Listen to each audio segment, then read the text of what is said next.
अस्सलामुअलैकुम जी। मेरी आवाज आ रही है आपको? निम्रा, यावर, ओके, थैंक यू।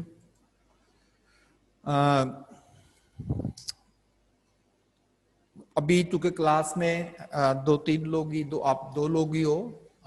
अगर तो कोई क्वेश्चन है, कोई क्यूरी है, जो अभी हमने पीछे एनुटी और प्रेजेंट वैल्यू और डेफर्ड एनुटी का जो पढ़ा था, अगर तो उसमें से कोई पूछना है तो आप वो पहले आप डिस्कस कर ले मुझसे, अदरवाइज फिर हम अपनी क्लास स्टार्ट करते हैं। तो अगर आपने कोई क्यूरी करनी है, कोई क्वेश्चन पूछना है रिगार्डिंग द प्रीवियस लेक्चर्स, तो आप मुझसे पूछ सकते हैं।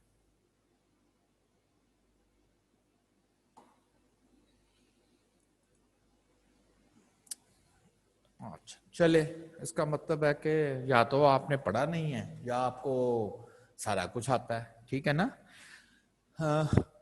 नेक्स्ट जो है, लास्ट टाइम भी थोड़ी सी बात की थी कि हम कोई भी जो फर्म है या कोई भी आम शख्स भी जब डिसीजन करने लगता है तो कहता है यार मैं जो पैसे हैं मैं इसके ऊपर इन्वेस्ट करने लगा हूं तो मुझे इसमें से प्रॉफिट क्या होगा।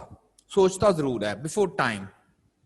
अगर उसको फायदा ज्यादा नजर आ रहा है तो वो एफर्ट या काम या वो प्रोजेक्ट स्टार्ट करता है, अदरवाइज कहता नहीं यार इसमें तो नुकसान ही नुकसान है, तो ये रहने देते हैं। फर्ज करें मैं अगर आपको ये कहूं कि ये एक आप एक इंस्ट्रूमेंट है, आप इसे खरीद लें, 100 रुपए का आ रहा है और 1 माह के बाद ये 100 रुपए का बिक जाएगा आपसे। तो 100 रुपया जो आपने खरीदने के लिए खर्च किया है वो आपके एक्सपेंस हैं और जो 100 रुपए का बेचा है वो आपकी इनकम है। आप कहेंगे इसका मतलब है 1 महीने, मैं आपको ये भी साथ कह रहा हूं कि देखिए जी 1 महीने में आपके पैसे पूरे हो जाएंगे। 100 रुपए का खरीदा था, 100 रुपए का बेच के नुकसान तो नहीं है। तो नुकसान है वो इसलिए कि 100 रुपया जिसका आपने खरीदा हुआ वो तो आज खर्च किया आपने, और इनकम जो आपको मिली है वो 100 रुपए की, वो तो 1 माह के बाद मिली है। आप जरा सोचें कि 100 रुपया बढ़ा ही नहीं है, रखे हैं 100 रुपए को बैंक में, उसी 100 को, तो क्या वो 1 महीने के बाद 100 ही रहेगा? तो 100 तो नहीं रहेगा। अगर आप कंपाउंडिंग की बात करें और मंथली करें तो कुछ ना कुछ तो बढ़ेगा ना, चाहे वो 1 रुपया ही क्यों ना बढ़े। तो फिर ये कहना गलत है कि आज 100 रुपया खर्च करें, महीने के बाद 100 रुपया अर्न कर लें तो देखे जी आप बराबरों में जान छूट गई। तो ऐसा नहीं है। हम कहते हैं हाँ कंपेयर करना है तो जो इंटरेस्ट रेट चल रहा है वो जो फ्यूचर का 100 है उसको भी जरा अभी लेकर आओ ना प्रेजेंट पे। खर्चा अगर प्रेजेंट में कर रहे हैं, अभी कर रहे हैं, तो इनकम जो फ्यूचर में मिल रही है वो तो आप वैसे भी बैंक में रखेंगे तो बढ़ जाएगा, उसको भी प्रेजेंट पे ले आओ, उसको भी स्टार्ट में ले आओ, वहां रख के दोनों का कंपैरिजन करो, फिर समझ आएगी कि क्या आपको प्रॉफिट हो रहा है ऐसा करने से या नुकसान। और ऑब्वियसली नुकसान ही नुकसान। अगर 100 रुपया आप खर्च हो रहा है और महीने के बाद आपको 100 रुपया रिटर्न के तौर पर मिल रहा है तो जाहिर है कि आपको इसमें कोई बेनिफिट नहीं है, आपको इसमें से नुकसान ही नुकसान है।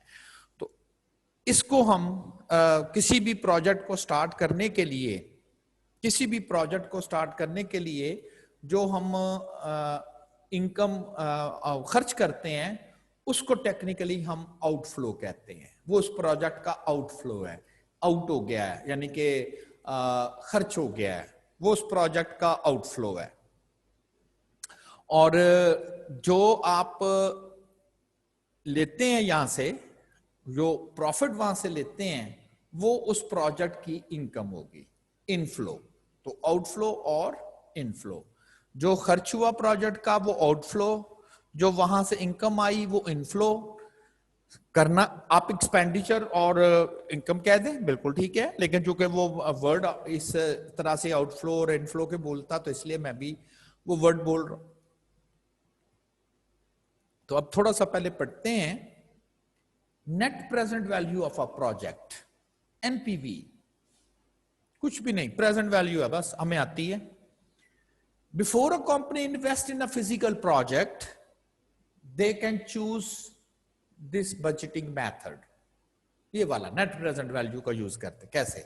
सम of the capital projects that can bring profitability to a company include getting expensive equipment to replace old one or even as in setup of a new building। क्या ये करना ही चाहिए? अब बहुत सारी फैक्ट्री हैं, वो क्या करती है, जो छोटी फैक्ट्री हैं, फर्ज करें वो कोई क्या बच्चों की छोटी छोटी ये स्वीट्स बनाती हैं, गोलियां टॉफियां छोटी, अच्छा वो बनाती हैं, उनकी पैकिंग भी आपने देखा होगा, उसके ऊपर बड़ा वो रैपर सा चढ़ा हुआ होता है, बकायदा उसके ऊपर प्रिंटिंग होती है। तो वो जो प्रिंटिंग रैपिंग होती है, गोलियां वो पैक होती हैं, फिर सील होती हैं, वो भी मशीनों के थ्रू होती हैं, हैंडमेड तो नहीं होती। और वो मशीन जो है वो फर्ज करें 5 लाख रुपए की आती है। अब वो जो छोटी सी फैक्ट्री है, वो कहता है जी 5 लाख रुपया लगा के मैंने ये मशीन खरीदनी है, तो मेरे पास तो थोड़ी सी ये गोलियां मैं तैयार करता हूं, तो मैं बजाय इसके कि ऐसे 5-7 हजार रुपया बाहर दे के पैकिंग मशीन से पैक करवा लेता हूं, तो वो अपनी प्रोडक्शन करता है, वो चंगची रक्शे में रखता है, वहां ले जाता है, कहता है यार ये मैंने गोलियां बना ली, से पैक कर दो, ठीक है, उसका बिजनेस बढ़ गया, ठीक है। अब वो जहां पर एक दिन में फर्ज करे 1000 प्रोडक्शन करता था, अब वो 10,000 प्रोडक्शन कर रहा है। अब उसे कह रहा है कि यार अब वो पैकिंग का ज़ाहिर है, जो पैकिंग कर रहा है वो तो उससे कुछ थोड़ा बहुत प्रॉफिट तो ले रहा है। वो कहता है यार अब ये मुझे उसको जो प्रॉफिट दे रहा हूँ, इतना मेरा काम हो गया, तो क्यों ना पैकिंग मशीन में खुद खरीदूं, ताकि मेरा ये जो खर्चा ये बच जाए।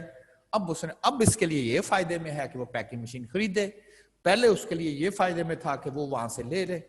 इसी तरह से ये जो फार्मर्स हैं, गंदम वगैरह जब ये शो करते हैं तो थ्रेशर लगाते हैं ताकि वो गंदम को कर सके। अब जिसके पास तो थोड़ी जमीन है, वो तो साल के बाद ये एक्टिविटी होनी है, वो किराए पर थ्रेशर ले आता है, होता है ना किराए पर, 2 दिन 3 दिन किराए पर। अब बहुत बड़ा जमींदार है, 2-3 मुरब्बे 4 मुरब्बे उसकी गंदम लगी हुई है, वो किराए पर थ्रेशर लाएगा तो उसको तो बड़ा कॉस्टली पड़ेगा, वो थ्रेशर खुद खरीदेगा। वो जो मशीन होती है हार्वेस्टर, वो खुद मशीन खरीदेगा, वो कहेगा मुझे इसमें यही बेनिफिट है कि मैं अपनी मशीन खरीदूं, ठीक है ना। तो इस तरह से कोई भी प्रोजेक्ट, कोई भी एक्टिविटी स्टार्ट करने से पहले बिजनेस उसके प्लस माइनस देखता है, यानी कि ये प्लस है ये आएगा, माइनस ये जाएगा, ये आउटफ्लो है ये इनफ्लो है, और फिर कंपैरिजन करके वो डिसाइड करता है कि हाँ मुझे इस प्रोजेक्ट को स्टार्ट करने में बेनिफिट है या नुकसान है।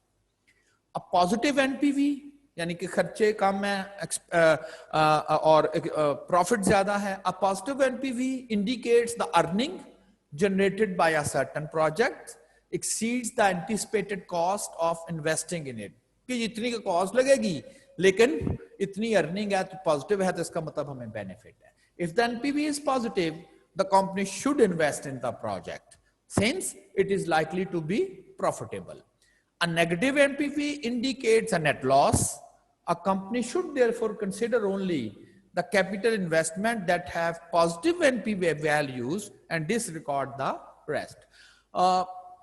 कभी होता है लोग समझते हैं या कभी ऐसी मजबूरी बनती है कि जी चाहे नुकसान ही हो रहा हो लेकिन ये करना तो है, मजबूरी है, फिर भी लोग ये देखते हैं कि ऐसा नुकसान तो इस जगह पर भी है, खर्चा इस जगह पर भी है, इस जगह कम है, प्रॉफिट तो किसी जगह से नहीं आ रहा, दोनों में ऐसा ही हो रहा है, लेकिन ऐसा करने से कम खर्चा कम है ना, इस तरह की बात। तो हम कहते हैं कि वो बात की बात है कि प्रोजेक्ट आपको स्टार्ट करना है कि नहीं। एनपीवी पॉजिटिव का मतलब है प्रॉफिट आ रहा है उस प्रोजेक्ट से, कंसिडर करना चाहिए, और एनपीवी नेगेटिव का मतलब नुकसान। एनपीवी 0 का मतलब है कि जितना इस प्रोजेक्ट पे खर्चा होगा उतना ही आप इनकम भी जनरेट कर लेंगे। कैश फ्लोस, इनफ्लो क्या है? Cash inflow refers to the business or the company source of money or income. Yo income है. While cash outflow refers to the business or the company's expense. तो inflow income को और outflow out गया, आपकी pocket से गया, out हो गया, वो expense है, in आ गया आपकी पॉकेट में, वो income है. A business survives if it can generate a larger cash inflow versus a cash outflow. वही बात positive NPV. Cash inflows are the amount which projects earn throughout the economic life of the project. Since अब ये बोली बड़ी बात कि जी वो पैसे जो है वो जनरेट तो हो गए हैं, तो कैसे? वो कहता है since the money received a year from now, जो पैसे आप उस प्रोजेक्ट से अर्न करेंगे लेकिन 1 साल के बाद, is not equivalent to the same money received today. ये जो बात हो रही थी कि 1 साल के बाद जो पैसे अगर आपको मिल रहे हैं, तो मत कहिएगा कि आज मिल जाए या 1 साल के बाद 100 रुपए मिल जाए तो बात तो एक है, तो कतन एक नहीं है। वो 100 रुपए रखे हैं बैंक में, रहता है 100 नहीं 110 होगा। Since one has to compare, अब किसी प्रोजेक्ट को जब देखना तो क्या करते हैं, कैपिटल इन्वेस्टमेंट को जो आपने इन्वेस्ट किया है with the corresponding cash inflow जो वहां से इनकम आएगी। लेकिन कहां पर कंपेयर करना, ऑन द सेम बेस, कहता है एक जगह पर जाके कंपेयर करें, on the same base which may be the present value in both the cases. तो सिंपल इज दैट, मतलब जो नेटशेल है कि जी किसी भी प्रोजेक्ट को स्टार्ट करना है, आपके पास दो चीजें होंगी, इनफ्लोज और आउटफ्लोज, एक्सपेंस और इनकम। उन दोनों इनफ्लोज और आउटफ्लोज को आप अगर प्रेजेंट पे ले आते हो, प्रेजेंट पे और प्रेजेंट पे लाके उनको कंपेयर कर दो, बस दैट्स ऑल। कि जी इनकम ज्यादा है कि एक्सपेंस ज्यादा है, एक्सपेंस ज्यादा है तो एनपीवी नेगेटिव हो जाएगा, इनकम ज्यादा है तो एनपीवी पॉजिटिव हो जाएगा, लेकिन कहां पर, प्रेजेंट पे लाके, बस यही एनपीवी है, नथिंग मोर देन दैट। एक तो प्रॉब्लम करेंगे तो समझाएगा, ये तो हमें आते हैं। A company is considering an investment in a new piece of equipment that cost 60,000, ये आउटफ्लो है, whose economic life is only 5 years, after which its salvage value will be 10,000 scrap value, scrap। तो उसके बाद वो क्या आपको बेचना पड़ेगा स्क्रैप में। The investment is expected to yield the following cash inflows, income at the end of each year। लेकिन कहता जी ये अगर मशीन खरीदेंगे तो 60,000 की आएगी और 5 साल मशीन ठीक ठाक आपके लिए काम करेगी, और एस्टिमेट किया गया है कि हर साल आपको उस मशीन से कितना कितना इनफ्लो जो है वो कैश इनफ्लो जो है वो जनरेट होगा। आफ्टर 1 ईयर 20,000 रुपया उन्होंने किसी तरह से गैस किया है कि ये चीजें प्रोडक्शन स्टार्ट हो जाएगी तो हम 20,000 रुपया हमारी वहां से इनकम। 2 साल के बाद 25, 3 साल के बाद 22, 4 साल के बाद 24 और 5 साल के बाद 20 इकोनॉमिक लाइफ पीरियड। मशीन जो है वो खत्म, बस 10,000 रुपया और डाल देंगे हम, वो भी इनकम ही है ना, स्क्रैप की आप उसे बेचेंगे तो वो भी तो उस मशीन से की ही इनकम कहलाएगी। A part, what would be the net present value of the investment assuming the cost of capital as 8%, यानी कि अगर 8% उस वक्त इंटरेस्ट रेट चल रहा हो और 60,000 की मशीन आ रही है, इनफ्लोज ये वाली हैं, ऑब्वियसली तो लगता ही है ना कि ये बेहतर है, तकरीबन ये 1.25 लाख बनता है, लेकिन ये तो 5 सालों पर स्पैन हुआ है। और फिर बी पार्ट है, if the cash inflow after tax each year is 22,000, what will be the net present value? फर्क सिर्फ ये है कि ए पार्ट में जो कैश इनफ्लोज हैं 5 सालों में वो डिफरेंट है हर साल में, और बी पार्ट में जो कैश इनफ्लो है वो हर साल का सेम ही है, 22,000 रुपया। कैश इनफ्लो सिर्फ प्रेजेंट वैल्यू बनानी है, प्रेजेंट वैल्यू हमें आती है। अच्छा, आगे लिखा हुआ है प्रेजेंट वैल्यू फैक्टर, जरूरी नहीं है कि ये आप कैलकुलेट करें, लेकिन कभी कभी एग्जामिनर ऐसा करता है तो इसलिए मैंने इसको अलहदा से कैलकुलेट कर दिया है, अदरवाइज इसको अलहदा से कैलकुलेट करने की कतई जरूरत नहीं। प्रेजेंट वैल्यू फैक्टर एक्चुअली कहते हैं, अगर आप प्रेजेंट वैल्यू फाइंड करते हैं तो future value into 1 + i/m to the power minus n, ठीक है ना, कंपाउंड इंटरेस्ट है ना फिक्स्ड डिपॉजिट की तरह, ये वाले जो है इसे प्रेजेंट वैल्यू फैक्टर कहा जाता है। This one is the present value factor, वो मैंने अलहदा से कैलकुलेट कर लिया। अब फर्ज करें फर्स्ट ईयर के लिए कैलकुलेट करना था प्रेजेंट वैल्यू फैक्टर 1 + 0.08, एक साल पहले है ना, -1 दिया प्रेजेंट वैल्यू। अगले साल के लिए -2 ये आ जाएगा, नेक्स्ट ईयर के लिए -3 ये आ जाएगा, -4, -5, -6, प्रेजेंट वैल्यू फैक्टर एक्चुअली इसको कहता है। तो उसने क्या किया पहले, क्योंकि यही वेरी करना था, वो उसने अलहदा कर दिया पहले सारे, और फिर इसको 20 से ज़रब दे दी, इसको 25 से, इसको 22 से, 24 से, 20 से, और 10 कहाँ से आ गया, 10 वो स्क्रैप सैल्वेज वैल्यू जो कि स्क्रैप की वैल्यू है, वो भी 10,000 है, वो भी 5 साल के बाद ही आएगी ना 10, आज तो नहीं मिल जाएगा आपको 10,000 इनकम में तो आएगा आपके पास, लेकिन आएगा 5 साल के बाद जब मशीन की इकोनॉमिक लाइफ खत्म होगी। तो मैंने सबकी प्रेजेंट वैल्यू बना ली और ये है इनफ्लोस। आउटफ्लो की भी प्रेजेंट बनानी है, वो अभी खर्च हो रहा है, अभी खरीद रहे हैं ना। उसका मतलब है कि आउटफ्लो तो पहले ही प्रेजेंट पर है 60,000 और ये इनफ्लोस भी मैंने प्रेजेंट पे ले आया। मतलब कि अगर आप ये समझें कि 1 2 3 4 5 आपको इनकम आ रही थी वहां से 20,000, लेकिन 1 साल के बाद 25 1 साल के बाद 22 1 साल के बाद, और आपने सबको जो है वो प्रेजेंट पे ले आए। ये इनफ्लोस की प्रेजेंट बन गई और देन आउटफ्लोस पहले ही प्रेजेंट पर है। तो present value of total cash inflows 95,000, आज 95,000। आज इन्वेस्टमेंट की प्रेजेंट वैल्यू आज ही लगाना है 60,000, तो एनपीवी आ गया। तो एनपीवी क्या है, प्रॉफिट क्या देना, एनपीवी आपके पास है present value outflows inflows of inflows minus present value of outflows. तो ये आपका 35,000। अगर ये आप मशीन 60,000 लगा के खरीद लेते हैं और एक्सपेक्टेड इनकम अगर इस तरह से चलती है, जो भी इधर पैरामीटर्स दिए हुए हैं, तो आप कह सकते हो कि 35 पॉजिटिव है ना, 35,474 रुपए जो है वो आप जरा बेनिफिट में जाएंगे। मैंने आपको पहले भी बोल दिया, ये बड़ा कॉम्प्रिहेंसिव टॉपिक है जिसमें बहुत सारी चीजें और भी, आप ये नहीं कि ये मतलब आप कहें जी यही बस टोटल कॉन्सेप्ट है, ये एलिमेंट्री जरूर है। अगली क्लासेस में जाएंगे टीचर बिल्कुल एनपीवी बोलेगा, लेकिन साथ साथ फिर वो टैक्स भी डालेंगे जब टैक्स की क्लास पढ़ेंगे, ठीक है ना। और टैक्सेशन भी होगी, इस पर टैक्स वगैरह भी आएगा, और फिर वीएटीआर और बाकी सारी चीजें वो जो साथ साथ, लेकिन मेन कंसेप्ट यही होगा ना वहां पर भी। और कुछ चीजें प्लस माइनस वो कह देंगे ये भी एक्सपेंस है, आप कहेंगे ठीक है हम इसको भी एक्सपेंस में डाल के प्रेजेंट वैल्यू बना देते हैं। कभी कभी कहेगा जिस तरह से ये रेट भी चेंज होता है बिटवीन 5 सालों में, या तो मैंने पूरा 8% लगाया हुआ है, वो भी पता है हमें, अगर कहीं रेट चेंज करना हो तो किस तरह से कर सकते हैं। तो वो नेक्स्ट बहरहाल आप इसको ज्यादा डिटेल के साथ पढ़ेंगे, लेकिन बेसिक आइडिया चूंकि इस क्लास में पढ़ना था तो वो यही है कि आप 2 प्रेजेंट वैल्यूज बना लेते हैं। अच्छा, और जो दूसरा है जिसमें उसने कहा था कि 22,000 हर साल 22,000, अब जब हर साल 22,000 की बात करें तो वो तो फिर प्रेजेंट वैल्यू बनानी थी, एनुटी बन गई क्योंकि हर साल 22 है।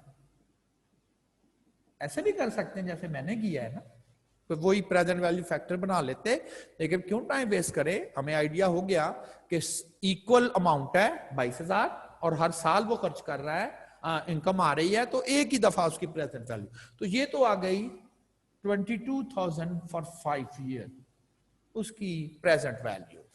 वो जो 10,000 है, क्योंकि वो तो एनुटी वाला नहीं ना है, वो एनुटी तो वो भी चलेगी सेम, आप कहेंगे 5-22 तो है 5 साल, वो 5वें साल के बाद एक 10 भी है, वो लहदा से कर दिया मैंने,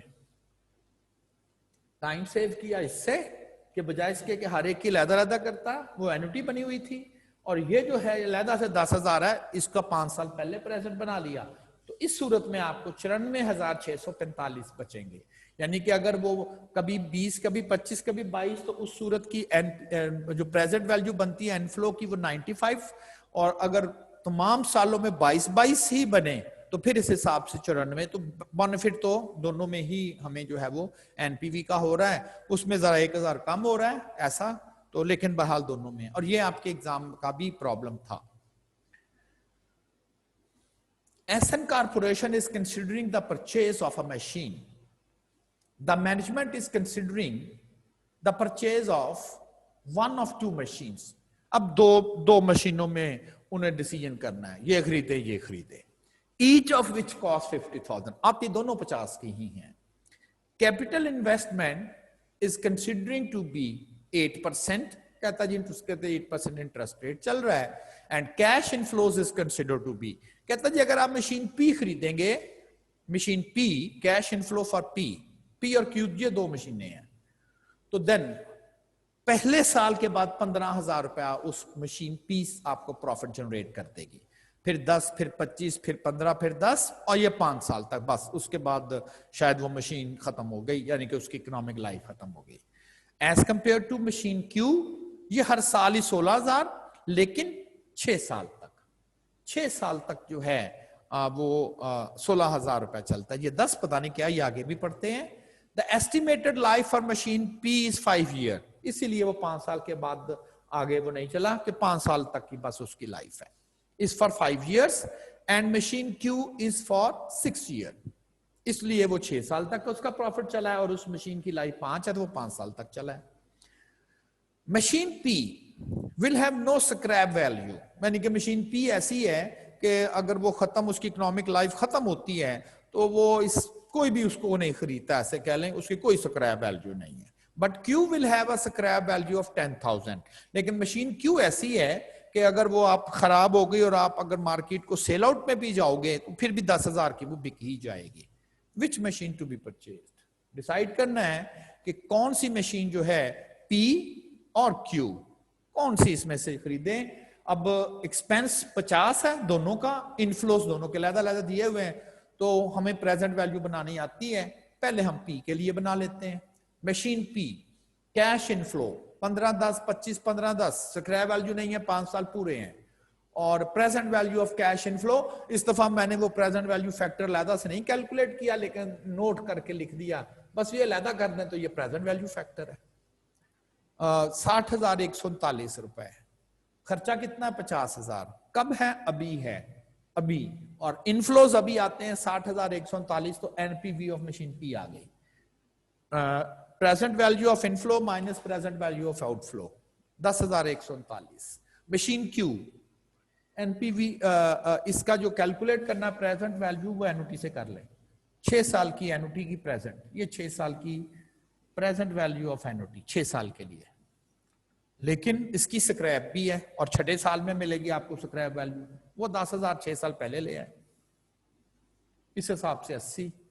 और मशीन क्यू का एनपीवी 30, दोनों में फायदा है, लेकिन पी मशीन का एनपीवी 10 है और क्यू का 30 है, तो श्योरली हमें मशीन क्यू डिसाइड कर लेनी चाहिए कि जी ये आपके लिए बेनिफिट में रहेगी। आल दो दोनों ही प्रॉफिट दे रही हैं, लेकिन क्यू का जो नेट प्रॉफिट है, क्योंकि इसकी एनपीवी बड़ी है, तो उसमें हमें ज्यादा बेनिफिट है as compare to machine P.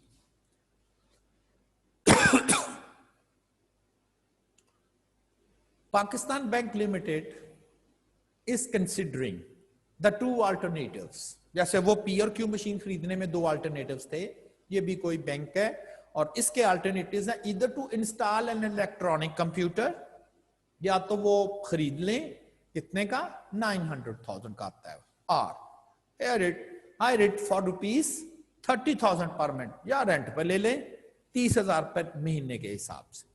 खरीदें 900,000 का कि क्या उसे रेंट पे ले लें 30,000 पर मंथ के हिसाब से। The money is worth 12% compounded monthly and the life of the computer is 5 years, after which its salvage value will be 200,000। अगर खरीदेंगे 900,000 का तो 5 साल तक उसकी इकोनॉमिक लाइफ है, लेकिन जाहिर है बहुत बड़ा वो इक्विपमेंट है, तो इवन देन वो सेकंड हैंड भी अगर आप बेच दें तो कहता वो भी फिर 2 लाख रुपए का बिक ही जाएगा। It is estimated that if the bank decides to purchase it, अगर वो खरीदता है, purchase it will have to enter a maintenance contract for ₹10,000 per month. कहता जी अगर वो खरीदना है तो फिर उसको मेंटेन भी करना पड़ेगा, उसकी टेक केयर भी करनी पड़ेगी, लुक आफ्टर की, वो फिर कंपनी से किसी से मुआहदा करना पड़ेगा। और वो कहता जी 10,000 रुपया पर मंथ वो मेंटेन चार्जेस लेंगे। लेकिन अगर रेंट पे लेंगे ये तो फिर जिम्मेवारी उस कंपनी की है ना, जिसको आपने किराए पर लिया, वो आपने तो नहीं मेंटेन करना। खराब हुआ आप उसको फोन करोगे कि भाई आप, मैंने किराए पर लिया था, ये तो देखे खराब हो गया, ये चल नहीं रहा, तो आए जरा चेक करें, इसको चलाएं, उसके लिए तो नहीं। लेकिन अगर आपने अपना खरीदा हुआ है तो फिर मेंटेन करना कंपनी की जिम्मेवारी, बैंक की जिम्मेवारी है, तो उसके लिए उसे मेंटेन कॉन्ट्रैक्ट करना पड़ेगा। कहता वो 10,000 का, तो ये भी खर्चा है। Should the bank by the computer, क्या जी बैंक को खरीदना चाहिए या बैंक को जो है वो रेंट पर ले लेना चाहिए? तो देख लेते हैं, दोनों का एनपीवी निकाल लेते हैं कि बाय करने में एनपीवी कितना आता है, दूसरा अल्टरनेटिव था रेंट पे लेने पर एनपीवी कितना आता है, तो दोनों पर जो है वो जिसका कम होगा वो देख लेंगे। तो पहले तो हम बाय करने की सूरत में एनपीवी लेते हैं। तो बाय करने की सूरत में एक्सपेंस है 900,000, वो अभी का एक्सपेंस है। एक एक्सपेंस मेंटेनेंस कॉन्ट्रैक्ट की सूरत में पेमेंट करनी है जो कि 10,000 है, लेकिन वो 10,000 अभी नहीं है, वो तो 5 सालों पर स्पैन हुआ है ना, पर मंथ 10,000 देने हैं, तो उसकी भी प्रेजेंट वैल्यू बनानी पड़ेगी। लेकिन चूंकि वो इक्वल इन अमाउंट है, लकी है, तो फिर हम वो प्रेजेंट वैल्यू बना लेंगे एनुटी से। तो ये दो बैंक के एक्सपेंस है, तो दो बैंक के एक्सपेंस है। Present value of maintenance contract पहले मैंने कैलकुलेट कर लिया, चूंकि वो 5 साल तक है और वो है पर मंथ है ना, 10,000 पर मंथ है। कंपाउंडिंग भी पर मंथ ही है ना, कंपाउंडिंग भी पर मंथ ही है, ये भी हमने केयर करनी है, लेकिन बहाल इसमें वो गड़बड़ नहीं करता। तो ये तो हो गया उसको कॉन्ट्रैक्ट, अगर वो मेंटेनेंस कॉन्ट्रैक्ट करेगा तो इतने पैसे जो है वो उसको पे करने ही पड़ेंगे। इनकम भी हमें पता है, और present value of the salvage value, ये इसका इनफ्लो है। बेचेगा ना वो, स्क्रैप में बेचेगा तो खर्चा तो नहीं है, ये तो इनकम है। लेकिन स्क्रैप में जो बेचेगा वो 5 साल के बाद, 5 साल पहले यानी कि आज, तो ये उसकी इनकम है, ये उसकी इनकम आ गई। और फिर इसमें 900,000 और ऐड करें, ठीक है ना। तो ये 900,000 और ऐड किया आपने, तो ये टोटल एक्सपेंस हो गए और ये उसमें से इनकम है। अब देखिए एक्सपेंस ज्यादा है ना, ज्यादा एक्सपेंस है और इनकम जो है वो कम है। वैसे तो मैं इनफ्लो में से आउटफ्लो निकालता हूं, इनकम में से एक्सपेंस निकालते हैं। और अब क्या है, चूंकि यहां एक्सपेंस ज्यादा हो रहे हैं, इनकम वहां से कम आ रही है, तो नेगेटिव लेने की बजाय वो फिर हमें डिसीजन करने में मुश्किल होगा, तो मैं आउटफ्लो में से इनफ्लो निकाल देता हूं। तो जो पॉजिटिव का मतलब होगा खर्चा, कॉस्ट ही आएगी, इनकम नहीं है ना। क्योंकि मैंने आउट एक्सपेंस में से जरा इनकम निकाल लिया, तो बाकी एक्सपेंस इतना रह गया, ऐसा कह लें। तो उनको बाय करने की सूरत में ये नेट प्रॉफिट नहीं है, ये नेट एक्सपेंस इतना बर्दाश्त करना पड़ेगा। ओके, कॉस्ट तो रेंट में भी आएगी, उसका भी कॉस्ट देख लेते हैं। तो जिसकी कॉस्ट कम होगी अब वो प्रॉफिटेबल जाएगा ना, जिसकी कम होगी। अब वहां पर क्या है, वहां खर्चा ही खर्चा है। वो तो स्क्रैप आपका तो नहीं ना हो गई मशीन, वो तो 5 साल तक आपने रेंट देना, 5 साल के बाद कहना ले जी हमारा काम हो गया, आप अपना ले जाएं equipment. Net present value in case of wiring the computer, वहां एक्सपेंस ही एक्सपेंस है। तो ये एक्सपेंस आपको टोटल पड़ेगा 5 सालों में रेंट की सूरत में, ये एक्सपेंस पड़ेगा बाय करने की सूरत में। अब दोनों जगह एक्सपेंस है। अब ये नहीं हम कहेंगे कि ये फायदेमंद है क्योंकि इसका एनपीवी ज्यादा है।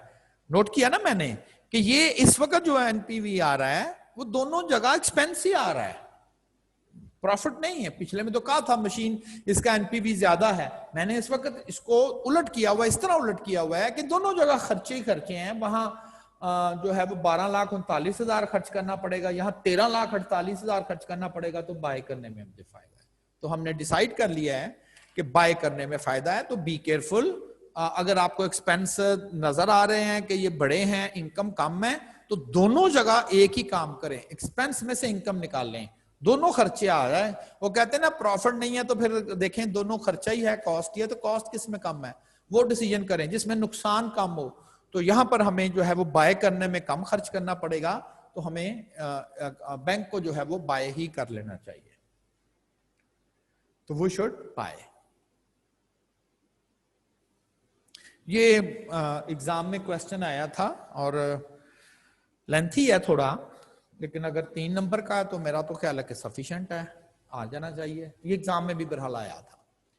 अ company is considering a project, वो कोई प्रोजेक्ट स्टार्ट करना चाह रही है, which requires an investment of 1,200,000 now outflow, खर्च investment outflow, and 300,000 at the end of first year, और ये भी खर्च लेकिन ये 1 साल के बाद है, वो अभी है और ये 1 साल के बाद उन्हें फिर कहता जी उस प्रोजेक्ट में कोई और कंस्ट्रक्शन या और कोई काम निकल आएगा, ऐसे करके कहता जी 1,200,000 तो अभी खर्च करना है और फिर 1 साल के बाद दोबारा ये उन्हें उसके लिए कुछ और खर्च करना पड़ेगा। ये तो हो गया एक्सपेंस। अब अर्निंग आ गई, it will earn okay 200,000 eight the end of second year. अभी नहीं, 2 साल के बाद कहता जी वहां से आप प्रोजेक्ट जो है वो 200,000 टन कर सकता है। एंड देयर आफ्टर, इसके बाद it will earn a fixed annual amount.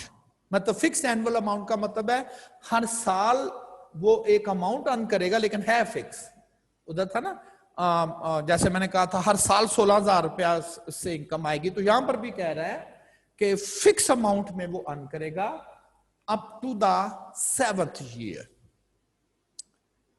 If interest rate is 11%, find the amount that the project should earn.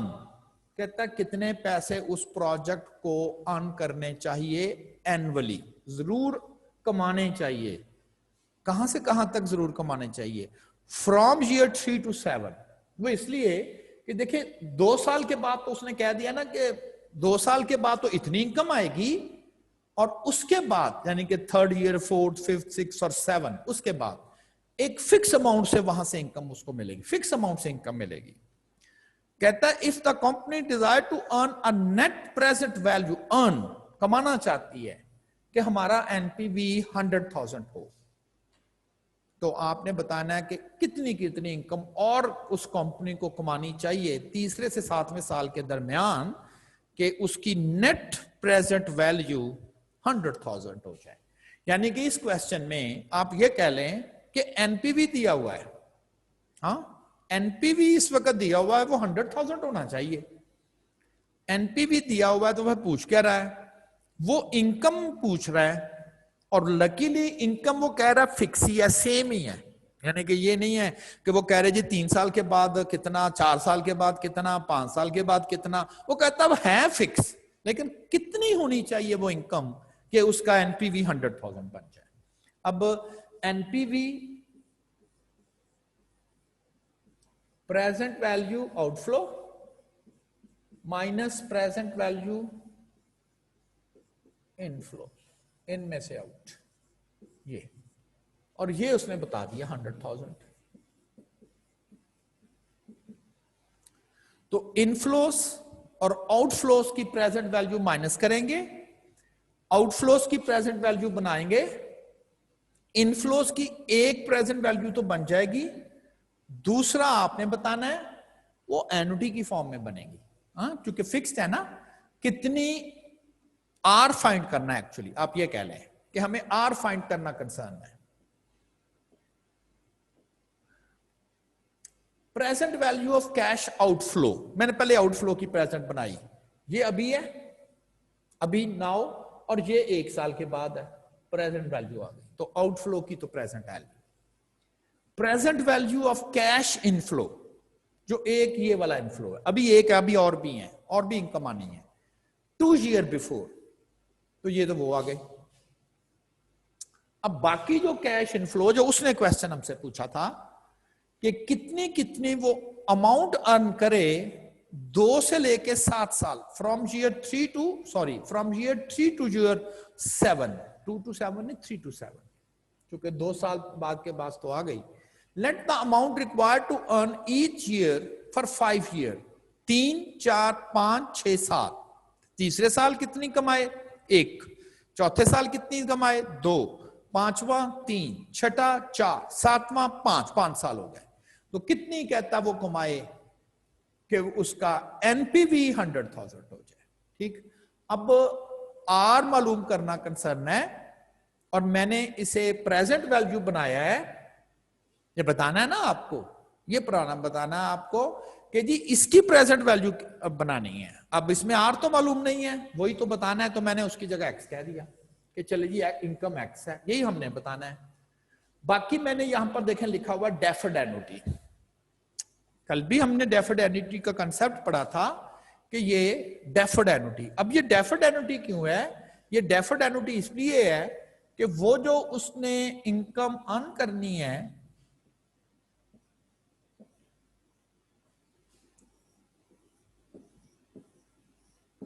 यहां पर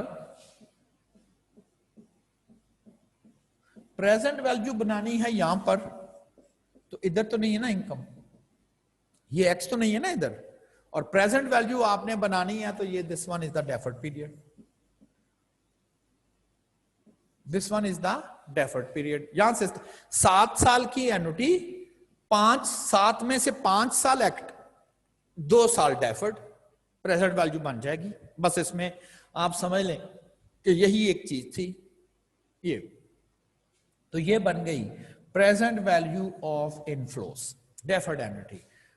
एनपीवी दिया हुआ 100,000, इनफ्लो की प्रेजेंट वैल्यू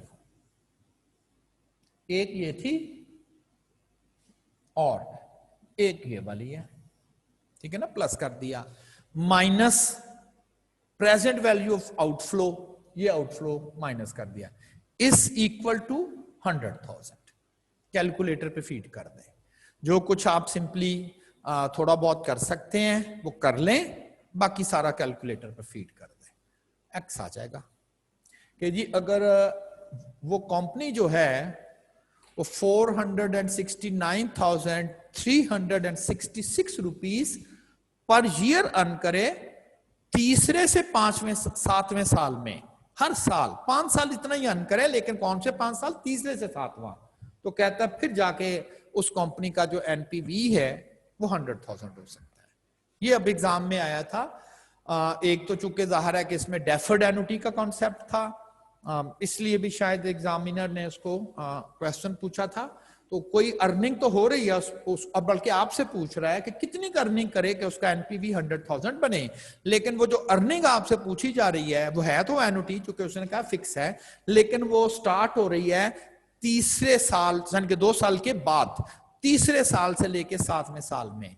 तो आप अगर आप प्रेजेंट वैल्यू बनाएंगे तो आप कहेंगे जी उसमें तो फिर ये पहले 2 साल तो गैप है इसका, इसीलिए तो वो डेफर्ड एनुटी का फॉर्मूला मैंने यूज किया, 5 साल की एक्टिव और 5 में से 2 साल डेफर्ड।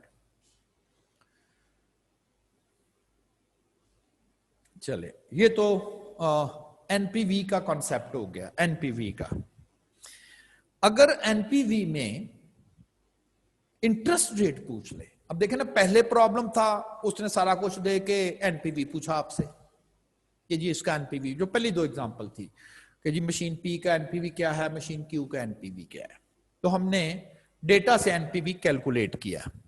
पहले तो हमने प्रॉब्लम ये किया, फिर एक प्रॉब्लम हमने ऐसा किया कि एनपीवी उसने दे दिया वो 100,000 वाला, और फिर उसमें से एक चीज मिस कर दी, इनकम पूछ ली फिक्स अमाउंट में आर, पिछली एग्जांपल में किया। अगर आपको वो रेट पूछ ले, एनपीवी में इंटरेस्ट रेट का क्वेश्चन पूछ ले और ये कह दे, अब आप कहें जी इंटरेस्ट रेट पूछेगा इसका मतलब एनपीवी भी बताएगा, इनकम भी बताएगा, एक्सपेंस भी बताएगा, सारा कुछ बताएगा, हर एक ही चीज मिसिंग करेगा ना, वो सिर्फ आई मिस करेगा, रेट मिस करेगा। तो फिर वो जो एनपीवी उसे बतानी है वो 0, यानी कि आप समझ ले उसमें ढूंढते ना रहे कि एनपीवी कितना है, वो हो गई 0।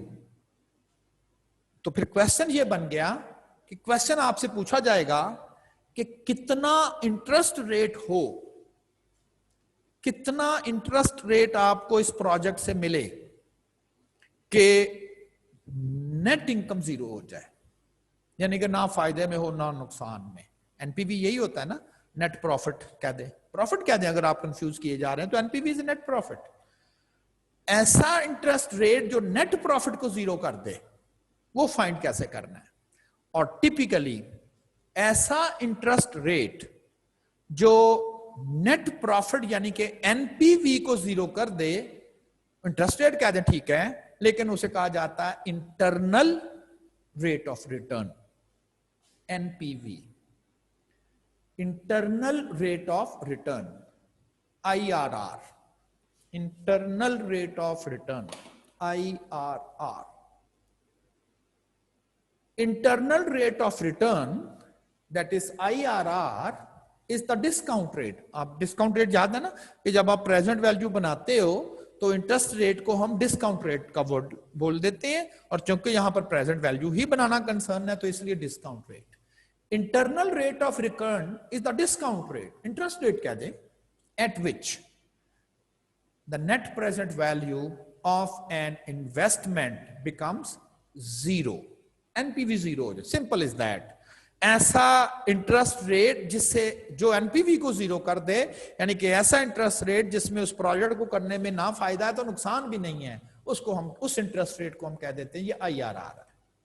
IRR is the rate of return, मतलब एक और डेफिनेशन या सिंपल वर्ड्स में, IRR is the rate of return for which of cash outflows equal to the inflows. In other words, NPV zero. बस अगर आप पूछे what is rate of internal rate of return, internal rate of return is the interest rate for which NPV is zero, for which NPV is zero. अब calculate कैसे करना है, बड़ा मुश्किल था, आइटरेटिव था ढूंढना उसको। आल्दो ये मैंने स्टेप दिए हुए हैं, लेकिन ये स्टेप उस वक्त जब आपके पास डायरेक्ट कैलकुलेटर की ऑप्शन अवेलेबल ना हो। इन स्टेप्स के अलावा आप फाइंड कर ही नहीं सकते थे, ठीक। और ये लेंथी भी है, मतलब अगर आप इन स्टेप को फॉलो करेंगे भी तो इवन देन वो एक लेंथी प्रोसीजर था। इन स्टेप्स को करने के बाद, ये नहीं कि ये कंप्लीट हो गए, इन स्टेप्स को करने के बाद यहां से ना कुछ इंफॉर्मेशन एक्चुअली आपको कैलकुलेट करनी पड़ती है। ए जैसे मैंने लिखा हुआ है, बी, फिर एनपीवी, उसके बाद इस फार्मूले में आते हैं आप आईआरआर। ये फार्मूला, इसमें ए बी क्या है, ये फार्मूला यूज करना कब है मैं बता दे रहा हूं, कैलकुलेटर पर डायरेक्टली हो जाएगा इस फार्मूले के जरिए। चले पहले क्वेश्चन वो करते हैं जिसमें हमें इन फार्मूले की जरूरत नहीं पड़ेगी, और फिर एक ऐसा क्वेश्चन करते हैं कि जिसमें शायद इसकी तो जरूरत फिर भी नहीं पड़े हमें, लेकिन इस फार्मूले की जरूरत पड़ेगी। तो उस वक्त देखेंगे कि क्या है। पहले वो क्वेश्चन करते हैं जिसमें हमें फार्मूले, यानी कि इस फार्मूले की जरूरत नहीं पड़ेगी, बल्कि हम डायरेक्टली जो है वो ये काम कर सकते।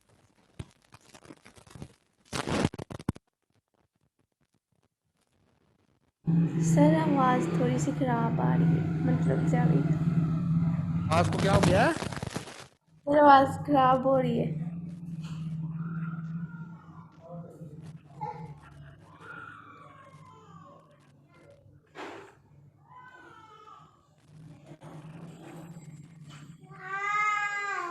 आपकी आवाज तो पीछे से भी आ रही है, कौन बोल रहा है?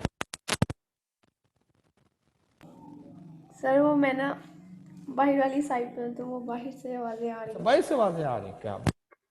सर तो उठे हुए इस वक्त, ठीक है। अब आवाज सर दोबारा, मतलब अभी डिस्ट्रैक्ट हुई थी दोबारा। सर डिस्टोर्शन का इशू है सर। डिस्टॉर्शन, ये जो डिस्टॉर्शन,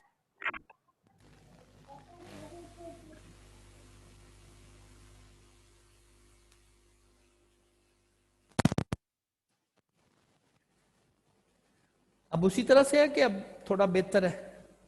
सर अब ठीक है सर। हाँ वो मेरा ख्याल है सर मुझे, जी जी सर मुझे सर पता ही नहीं चला, मैंने ना व्हाट्सएप देखी नहीं, तो अभी मैंने देखा तो वो आपको ना ये हम इसकी रिकॉर्डिंग दे देंगे, मैं उसको कह दूंगा कि को वो अपलोड कर देगा।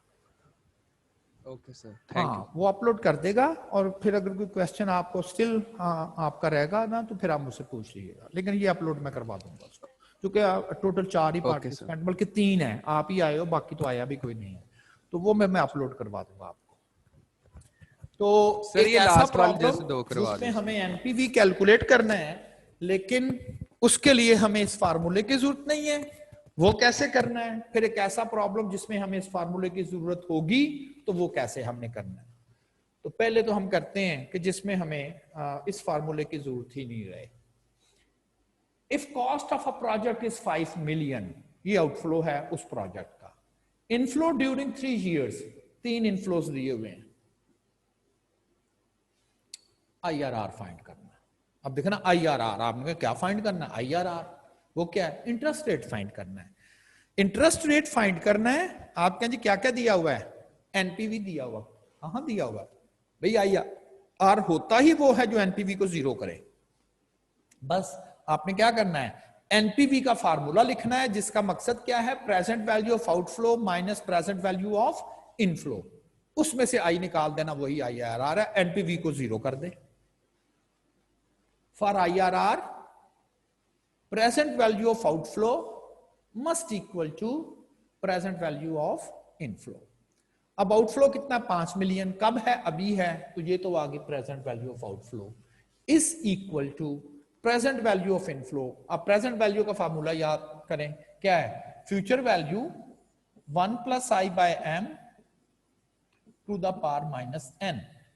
ये आई फाइंड करना, ये वाला आई फाइंड करना, ये वाला आई। अब जो पहला साल है उसका इनफ्लो है 0.85, तो 0.85 1 प्लस ये मालूम करना है, एनुअली है ना, हाँ एनुअली है तो फिर नीचे 1 रखने की क्या जरूरत है, और यहां क्या आ जाएगा -1, ये -1। फर्क क्या होगा, दूसरा साल आ गया ये बदल गया और -2, तीसरा साल आ गया ये बदल गया और -3। ये ऊपर वाली जो स्टेटमेंट है उसमें मैंने वैल्यूज पुट कर दी। क्या, एनपीवी जो आउटफ्लो है वो 5 मिलियन है और 3 इनफ्लोज है, इनकी भी प्रेजेंट बना दी। आई मिस है इसमें, आई की जगह मैंने एक्स लिख दी है, कैलकुलेटर पर ऐसे ही लिख दें, बस सॉल्व फॉर एक्स कर दे। एग्जैक्ट इसी तरह से ही कैलकुलेटर पर लिख के सॉल्व फॉर एक्स करते हैं, ठीक है। तो एक हम कर लेते हैं कि जी कैलकुलेटर पे एज इट इज लिख के हम इसको सॉल्व फॉर एक्स कर देंगे।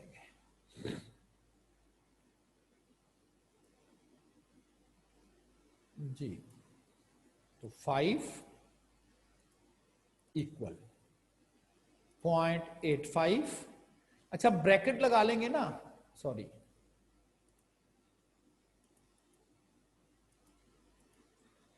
लिख के भी डालो, ठीक है। ये ना एक्चुअली कंप्यूटेशनल मोड में नहीं है, अगर आपके साथ भी ऐसा हो रहा, it is was not computation में, कैलकुलेशन मोड में नहीं था ये। 5 अब लिखेगा ये इज इक्वल 0.85। अगर आप ब्रैकेट नहीं लगाएंगे तो मल्टीप्लिकेशन साइन देना पड़ेगा, ब्रैकेट लगा दिया तो मल्टीप्लिकेशन साइन अंडरस्टूड हो जाएगा उसके लिए। 1 plus x bracket close power -1 और राइट एरो करेंगे, देन कर्सर जो है वो नीचे आ जाएगी। 1 plus again x power -2।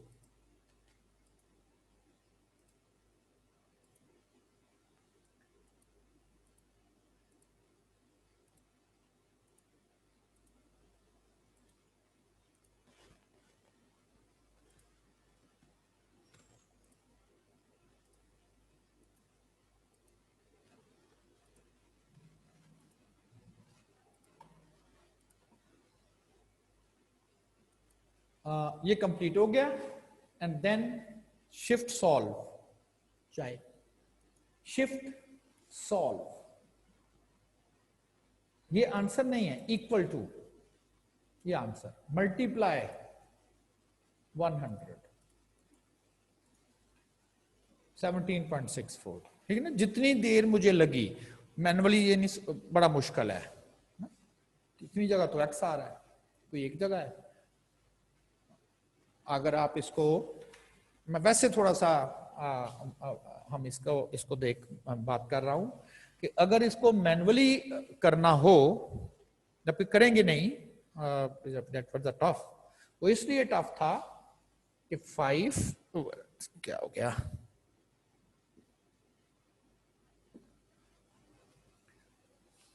Five is equal to 0.85 1 plus X plus 1.5 over 1 plus X square plus 5.2 over ही है ना, वो नेगेटिव का मतलब ये, और ये आ जाएगा। अब इसका पहले एलसीएम ले, एलसीएम ले, फिर स्क्वायर के साथ मल्टीप्लाई करना पड़ेगा।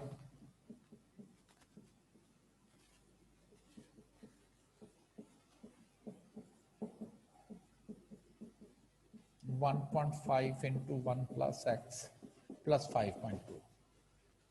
देन इसका स्क्वायर खोलें, फिर इसका क्यूब खोलें, क्रॉस मल्टीप्लाई करें, ये तो सारा दिन ही लगे रहेंगे ना लाइक। इसलिए वो जो है हम काम एक तो वो करते हैं, और दूसरा मैंने कहा था कि हम इसको कैलकुलेटर्स पे ही डायरेक्ट करेंगे। तो ये थोड़ा सा इंडिकेट कर दिया कि जी हम इक्वेशन सॉल्व कर लेंगे तो हो जाएगी, लेकिन बहुत टफ। बहरहाल 17.64%। आप उसे कह दें कि अगर इस प्रोजेक्ट से 17.64% इंटरेस्ट रेट मिले आपको, देन उसका एनपीवी 0 हो जाएगा। देन उसका एनपीवी जो है वो 0 हो जाएगा। एक तरीकाकार तो ये था जो मैंने अभी आपको बताया, और आपके सामने मैंने इसको ऑपरेट भी कर दिया है कि जी ये इसका जो है वो IRR। सेकंड इसका वे क्या है? सेकंड इसका वे ये है कि उसने आपको आंसर ऑप्शंस दी होंगी कि जी ये वाला आंसर है, ये वाला आंसर है, ये वाला आंसर है, या ये वाला आंसर है। कौन सा इसमें से IRR है? IRR क्या होता है? जो एनपीवी को 0 कर दे। देख लेते हैं कौन एनपीवी को 0 करता है। कौन करता है एनपीवी को 0?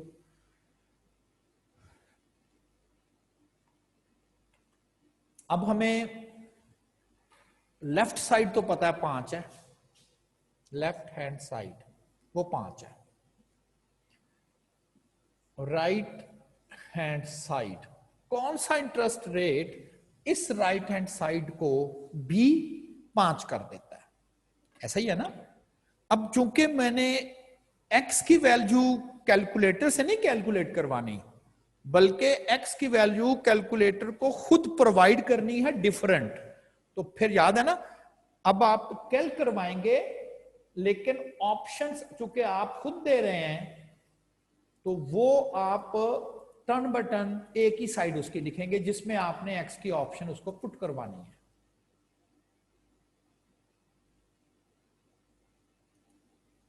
और इससे पहले प्लस, ठीक है ना। अब आपने क्योंकि x की ऑप्शन उसको खुद पुट करवानी है, तो बस आप फिर एक साइड आप लिखेंगे। अगर आप, ये मैं इसलिए कर रहा हूं कि समटाइम्स ना ज्यादा बड़ी बड़ी वैल्यूज वो दे देता है, मतलब ज्यादा एक्सप्रेशंस होती हैं, उधर भी उतना ही, या कई कई दफा ये कैलकुलेटर के लिए भी, कल भी मैंने बात की थी कि कैलकुलेटर ने एक एक वैल्यू उठा उठा के चेक करनी है, और कभी वो इतना लेंथी हो जाता है कैलकुलेशन उसके लिए भी, वो या तो जस्ट लाइक हैंग जबकि उसका वो कैलकुलेशन कर रहा होता है, या फिर एक स्टेज पर आके वो कह देता है कांट सॉल्व।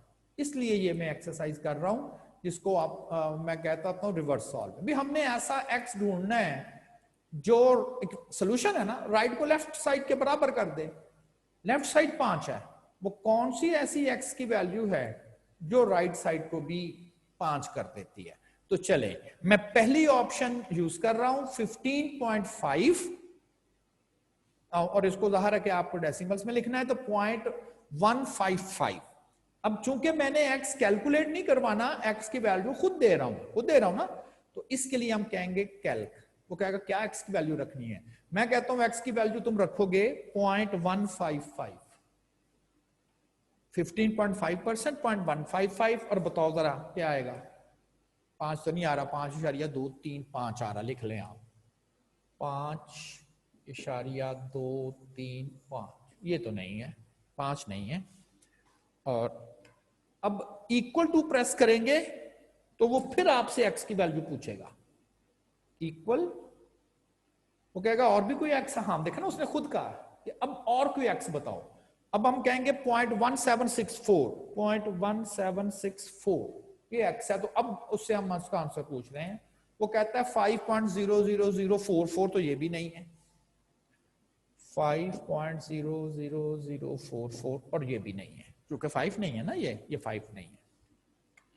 सिमिलरली दोबारा इक्वल टू प्रेस करते हैं, जितनी दफा मर्जी करते जाए उसे। 0.16 इक्वल 5.18, ये भी नहीं है। 5.18 ये भी 5 नहीं है, तो ये भी आंसर नहीं लग रहा हमें। And the last one is 0.18।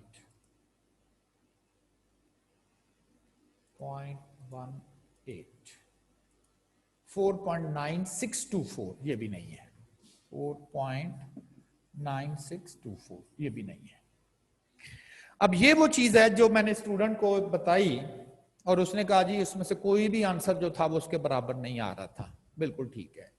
देखें कैलकुलेटर ने चाहे आपको ये आंसर दिया है और आपने नोट किया, मैंने लिखते वक्त कुछ चीजें जो थी ना वो तो अभी भी चल रही थी ना, मैंने थोड़ी बहुत उसकी राउंडिंग तो की ना लिखते वक्त। तो एग्जामिनर ने भी करके लिखना, सारा 20-20 डिजिट तक तो नहीं लेना, कुछ नॉन टर्मिनेटिंग होते हैं, खत्म ही नहीं होते ना। 22/7 लिखते जाए जितनी देर मर्जी लिखना हो उसके डेसिमल के बाद। तो फिर आपको क्या करना होगा, आपको सारी की सारी ऑप्शंस के साथ कैलकुलेट करना होगा। और अब नोट करें कि 5 तो एग्जैक्टली कोई भी नहीं है, but this one is nearest to 5 है, सबसे करीब यही 5 के बनता है। तो this one is the answer, this one is the answer. आप ये ना हो कि आप कहें जी हमें तो वो चाहिए जो बिल्कुल जीरो करे, तो बिल्कुल जीरो तो हो नहीं रहा, क्योंकि यहां पर भी हर जगह राउंडिंग है। इसलिए मैंने आपको ये चीज बताई कि लास्ट टाइम मैंने जब एक स्टूडेंट को कहा, कहता जी मैं तो कर करके थक गया, वो तो कोई भी 3 नंबर का मुझे क्वेश्चन, तब मैंने कहा हाँ मुझे कुछ, कहता जी फार्मूले याद नहीं थे, इतना मुझे पता था कि जी इसको रख रख के देखना है, जो लेफ्ट राइट बराबर कर दे वही एनपीवी IRR होगा। कोई भी नहीं आ रहा था, मैं बार बार कर रहा था, वो यही मिस्टेक कर रहा था कि कहता जी करीब तो आ रहा था लेकिन बिल्कुल बराबर नहीं आ रहा था, बस यही उससे मिस्टेक हो रही थी। ठीक है ना। तो ये भी एक ऑप्शन यूज की जा सकती है कि 2 ऑप्शंस बता दी मैंने। फार्मूले की वैल्यू डायरेक्ट, तो अगर डायरेक्ट कैलकुलेटर से x लेना है तो सॉल्व फॉर x कर दें, और अगर आपने खुद x प्रोवाइड करना है तो एक साइड रख के उसमें वैल्यू रखते जाएं और जो दूसरी साइड के बराबर कर दे वही आपका प्रॉपर आंसर आ जाएगा। एग्जांपल नंबर 2 है, फाइंड IRR। कैश फ्लो लिख दिया, हमें तो इनफ्लो आउटफ्लो 2 चीजें चाहिए, तो उसने एक ही लिख दिया। जिसके साथ नेगेटिव लिखा हुआ हो या जो 0 ईयर पे हो वो आउटफ्लो होता है, क्योंकि उसने एक ही जगह लिखा। एक ही जगह भी लिखते हैं ना लोग, सिर्फ क्या करते हैं आउटफ्लो में नेगेटिव लगाते हैं कि ये तो आउट हो गया जी, ये निकलना, ये एक्सपेंस है, और ये 3 इनफ्लो है, ये 3 इनफ्लो। तो बाकी आपको प्रोसीजर पता है। Present value of outflow minus inflow, चूंकि आउटफ्लो 65,000 है, नेगेटिव नहीं। नेगेटिव का मतलब सिर्फ ये बताना कि ये आउटफ्लो है, नेगेटिव नहीं लिखना आपने। तो ये आउटफ्लो है, 65,000 आउट होगा और 3 इनफ्लो आएंगे।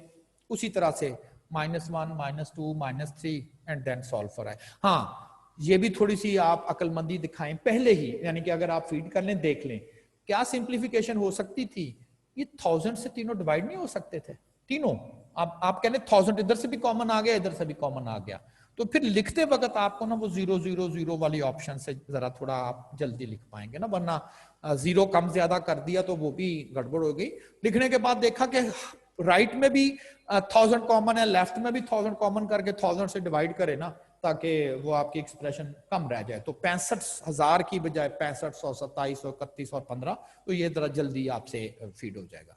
प्रोसीजर वही है। और ये दोनों क्वेश्चन ऐसे जिसमें इनफ्लो आउटफ्लो दिया हुआ था और आपने डायरेक्टली इसको कैलकुलेटर पे फीड करके और उसकी वैल्यूज जो है वो फाइंड कर ली। Example, the NPV of an investment is 230। NPV दिया हुआ है, व्हेन रेट इज 5%। कहता है अगर 5% इंटरेस्ट रेट हो तो एनपीवी जो है वो 230 आता है। तो ये फिर 5% IRR नहीं है, क्योंकि ये वो होता है जो एनपीवी को 0 करे। And 160 when the rate is 12%, 12% भी IRR नहीं है, क्योंकि ये एनपीवी 0 नहीं है, ये 160 है। कहता अब बताएं एनपीवी क्या होगा, इंटरनल रेट ऑफ रिटर्न का 0 कहां होगा। कहता 5 पर 230 आता है, 12 पर 160 आता है, एनपीवी 2 दिए हुए हैं, दोनों 0 नहीं है, तो दोनों IRR नहीं है। कहता IRR यहां से बता दें क्या है। अब वो आपको कैलकुलेटर पे तो नहीं फीड करना, क्यों, कोई आपके पास इस तरह की इंफॉर्मेशन नहीं है। तो फिर क्या करना है, जो एनपीवी बड़ी उसने दी हुई है। अब दो एनपीवी दी हुई हैं, यानी कि दो रेट दिए हुए हैं और आपको आईआरआर पूछ रहा है। दोनों रेट आईआरआर नहीं है तो दो रेट से आईआरआर में कैसे जाना है। अब वो फार्मूला जो आपको बताया था वो यूज करना पड़ेगा। और वो क्या था, जो एनपीवी हाई है, हाई एनपीवी 230 है ना, उसका जो रेट है, रेट कम होगा, वो ए है।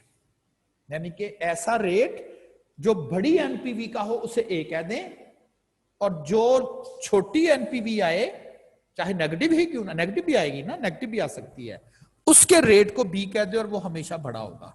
ये याद करें, ये एग्जाम का क्वेश्चन है।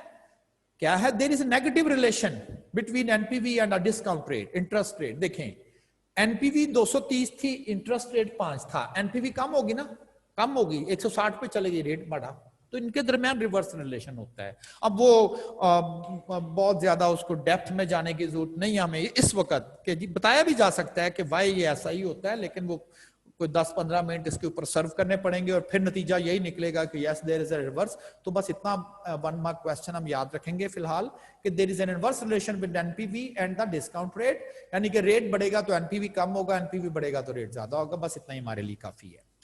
आईआरआर का फार्मूला जो मैंने वहां पर लिखा हुआ था, ये मैंने वो ए बी करके लिख दिया है। अगर आप, अब आपको पता है A% का मतलब क्या है, ऐसा रेट जो हाई एनपीवी का हो, उसे ए कहा था ना हमने, और जो लो एनपीवी का रेट था उसे बी कहा था। फिर मैंने कहा एनपीवी लिखना यहां A% पे, यानी कि बड़ा एनपीवी लिखने, जो वैल्यू एनपीवी में बड़ी थी 260, high NPV value minus low NPV value. यहां मैंने ए बी में करके इसलिए लिख दिया कि वो लिखने में मुझे थोड़ी सी आसानी रहती है, बुक्स में भी ऐसे लिखते हैं। वो कहते हैं ये ए का मतलब होता है ऐसा रेट जो हाई एनपीवी पर हो, और बी का मतलब ऐसा रेट जो लो एनपीवी पर हो, और बी -A% करके वैल्यूज पुट करते हैं। तो ए बी में भी आप याद रख लें, वो ज्यादा बेहतर है लिखते वक्त, like this one, A%, high NPV इसका रेट, फिर high NPV value, high NPV value minus low NPV value, higher rate 12% बढ़ा है ना, minus the low rate, percentage में 28% बनता है। यानी कि अगर ये प्रोजेक्ट जो है 28, लेकिन क्या हो क्या रहा है, 5 पे 230 था, रेट 12 किया है, एनपीवी 160 हो गई, आप रेट 15 कर दें, हो सकता है ये 100 और कम हो जाएगी ना, नेगेटिव रिलेशन है, जीरो की जाने जाना ना हमने, अब समझ आ रही है हमें। 18 कर देंगे तो हो सकता है ये 50 हो जाए, 20 कर दें 30 हो जाए, और कम कर दिया तो 0 हो जाए। आप जी और कम कर दें, एनपीवी नेगेटिव हो जाएगी। हमने तो वो ढूंढना जो 0 करे, इसको जो 0 करे, तो हायर रेट करते जाएंगे। अगर एग्जाम में टाइम ना हो सकता है कि एग्जामिनर आंसर ही ऐसे दे, एक उसने दिया हुआ 11%, 10%, 6%, आपने कहना ये तो क्लियर है ना 12% से बढ़ा ही रेट जाना है, रेट बढ़ाएंगे तो 160 0 पर जाएगा, तो 28 ही एक मिलता था वही लगा दिया। इट में भी, मैं लफ्ज में भी बोल रहा हूं, ठीक है ना। तो ये थोड़ा सा अगर आप माइंड में रखेंगे तो जल्दी पहुंच जाएंगे। मैं देख लूं, एक प्रॉब्लम, दूसरा प्रॉब्लम, तीसरा प्रॉब्लम, दे ठीक है, हो जाएंगे ये।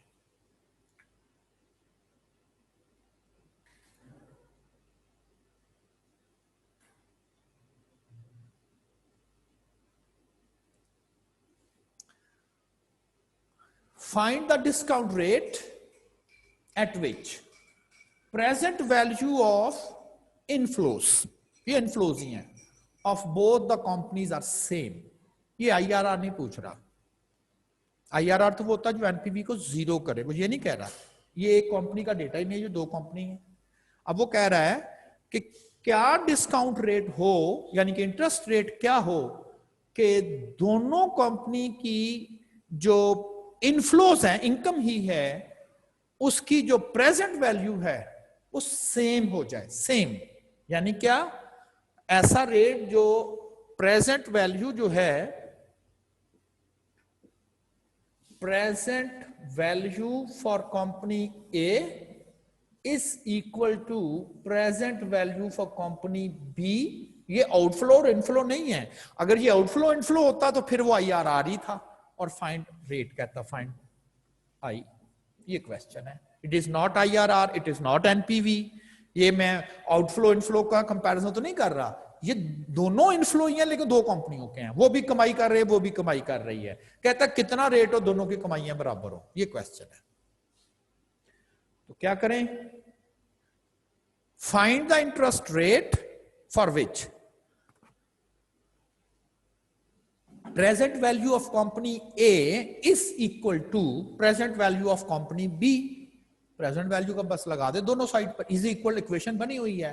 कंपनी ए की प्रेजेंट वैल्यू 1 साल पहले, प्रेजेंट वैल्यू 2 साल पहले, प्रेजेंट वैल्यू 3 साल पहले, और चौथे साल में इसकी कोई इनफ्लो नहीं है।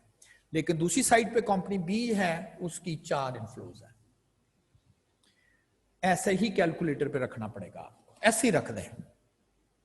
लेकिन आप देखेंगे जब आप कैलकुलेटर पर लिखते जाएंगे ना, मेरा ख्याल है कि जब यहां तक पहुंचेंगे ना तो कैलकुलेटर की स्क्रीन के डिजिट पूरे हो जाएंगे।